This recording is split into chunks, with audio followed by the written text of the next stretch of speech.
Federalist. No. 6. Concerning dangers from dissensions between the states. For the Independent Journal. Wednesday, November 14, 787. Hamilton. To the people of the state of New York. The 3 last numbers of this paper have been dedicated to an enumeration of the dangers to which we should be exposed in a state of disunion from the arms and arts of foreign nations. I shall now proceed to delineate dangers of a different and perhaps still more alarming kind, those which will in all probability flow from dissensions between the states themselves and from domestic factions and convulsions. These have been already in some instances slightly anticipated, but they deserve a more particular and more full investigation. A man must be far gone in utopian speculations who can seriously doubt that, if these states should either be wholly disunited or only united in partial confederacies, the subdivisions into which they might be thrown would have frequent and violent contests with each other. To presume a want of motives for such contests as an argument against their existence would be to forget that men are ambitious, vindictive, and rapacious. To look for a continuation of harmony between a number of independent, unconnected sovereignties in the same neighborhood would be to disregard the uniform course of human events and to set at defiance the accumulated experience of ages. The causes of hostility among nations are innumerable. There are some which have a general and almost constant operation upon the collective bodies of society. Of this description are the love of power or the desire of preeminence and dominion, the jealousy of power or the desire of equality and safety. There are others which have a more circumscribed, though an equally operative influence within their spheres. Such are the rivalships and competitions of commerce between commercial nations. And there are others, not less numerous than either of the former, which take their origin entirely in private passions, in the attachments, enmities, interests, hopes, and fears of leading individuals in the communities of which they are members.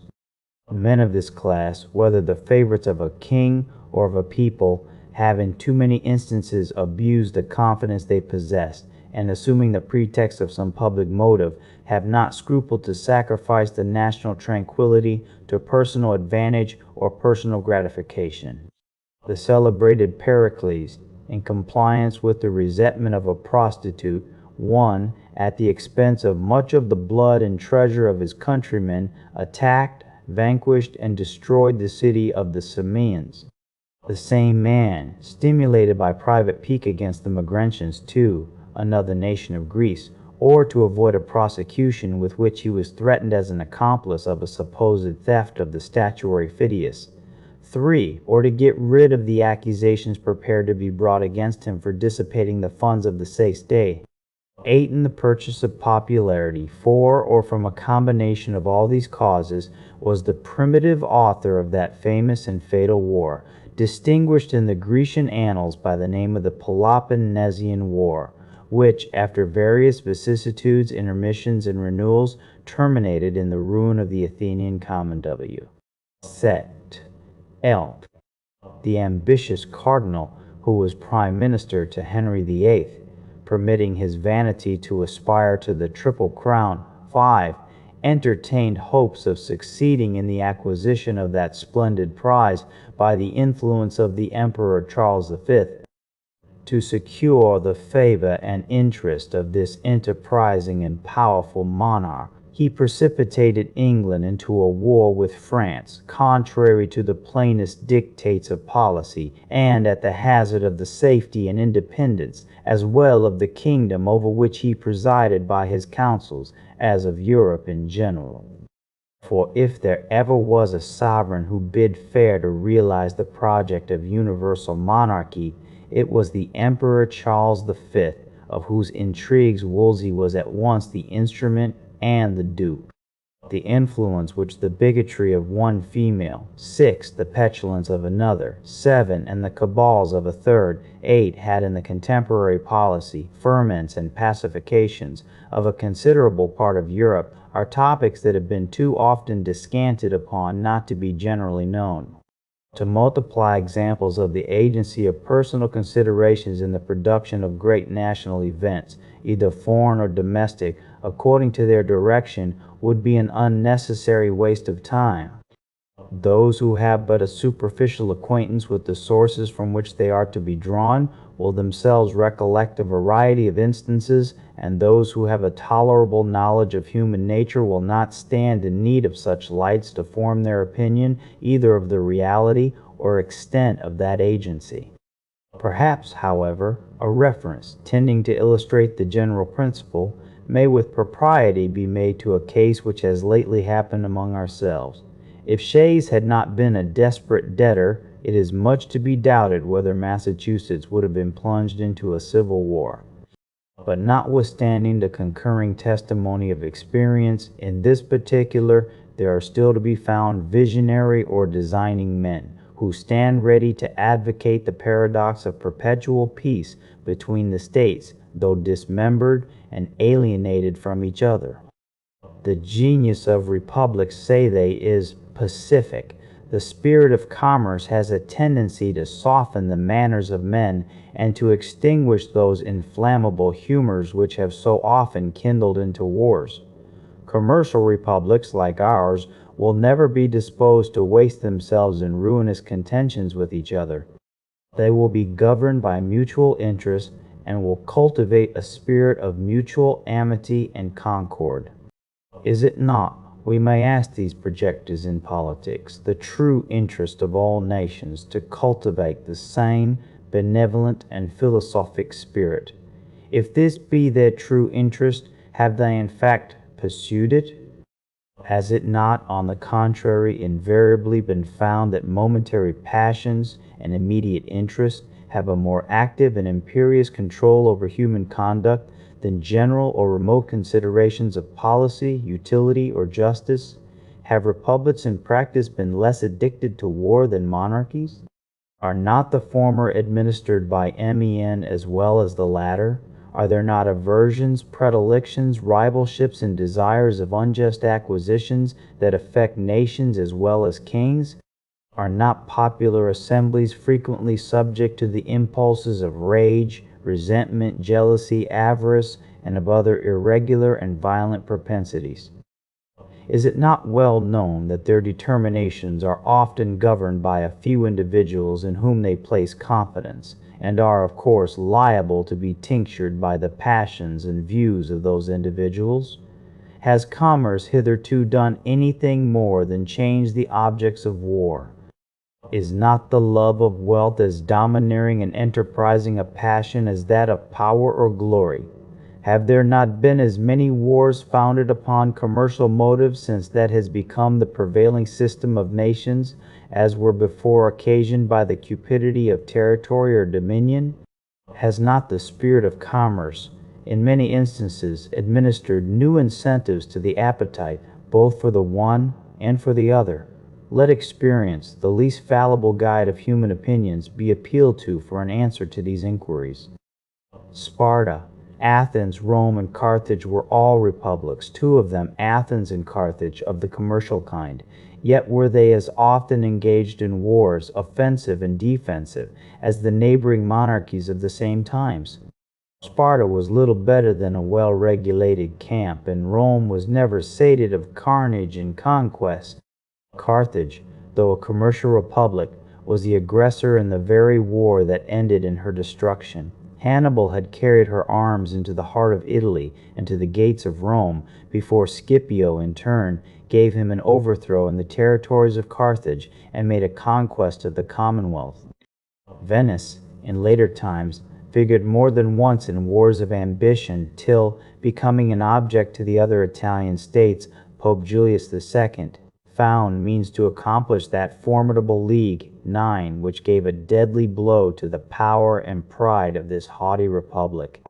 The provinces of Holland, till they were overwhelmed in debts and taxes, took a leading and conspicuous part in the wars of Europe. They had furious contests with England for the dominion of the sea, and were among the most persevering and most implacable of the opponents of Louis XIV. In the government of Britain, The representatives of the people compose one branch of the national legislature. Commerce has been for ages the predominant pursuit of that country. Few nations, nevertheless, have been more frequently engaged in war, and the wars in which that kingdom has been engaged have, in numerous instances, proceeded from the people. There have been, if I may so express it, almost as many popular as royal wars. The cries of the nation and the importunities of their representatives have, upon various occasions, dragged their monarchs into war, or continued them in it, contrary to their inclinations, and sometimes contrary to the real interests of the state. In that memorable struggle for superiority between the rival houses of Austria and Bourbon, which so long kept Europe in a flame, it is well known that the antipathies of the English against the French, seconding the ambition, or rather the avarice, of a favorite leader, 10, protracted the war beyond the limits marked out by sound policy and for a considerable time in opposition to the views of the court. The wars of these two last-mentioned nations have in a great measure grown out of commercial considerations, the desire of supplanting and the fear of being supplanted, either in particular branches of traffic or in the general advantages of trade and navigation, and sometimes even the more culpable desire of sharing in the commerce of other nations without their consent. The last war, but between Britain and Spain, sprang from the attempts of the British merchants to prosecute an illicit trade with the Spanish Main. These unjustifiable practices on their part produced severity on the part of the Spaniards toward the subjects of Great Britain, which were not more justifiable, because they exceeded the bounds of a just retaliation and were chargeable with inhumanity and cruelty. Many of the English who were taken on the Spanish coast were sent to dig in the mines of Potosi, and by the usual progress of a spirit of resentment, the innocent were, after a while, confounded with the guilty in indiscriminate punishment.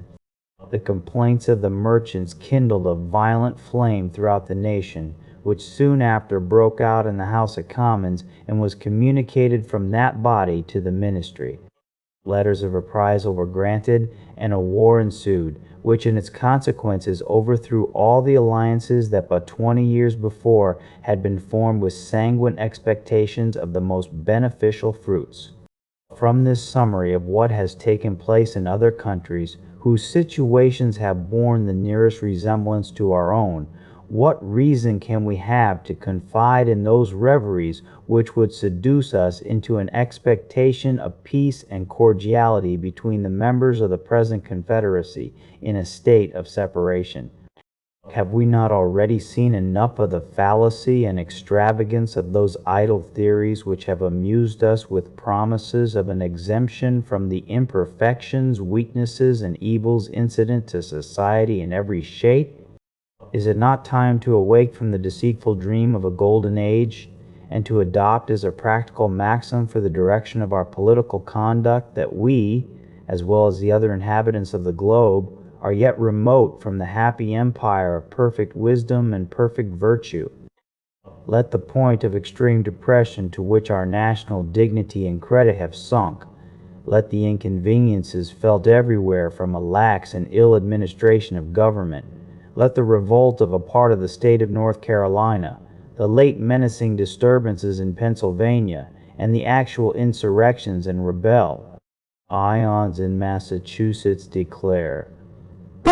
So far is the general sense of mankind from corresponding with the tenets of those who endeavor to lull asleep our apprehensions of discord and hostility between the states in the event of disunion, that it has from long observation of the progress of society become a sort of axiom in politics that vicinity or nearness of situation constitutes nations' natural enemies.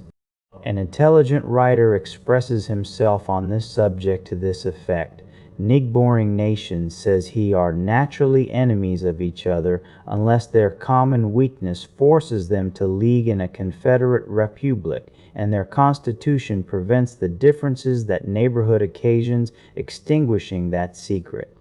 Jealousy, which disposes all states to aggrandize themselves at the expense of their neighbors. 11.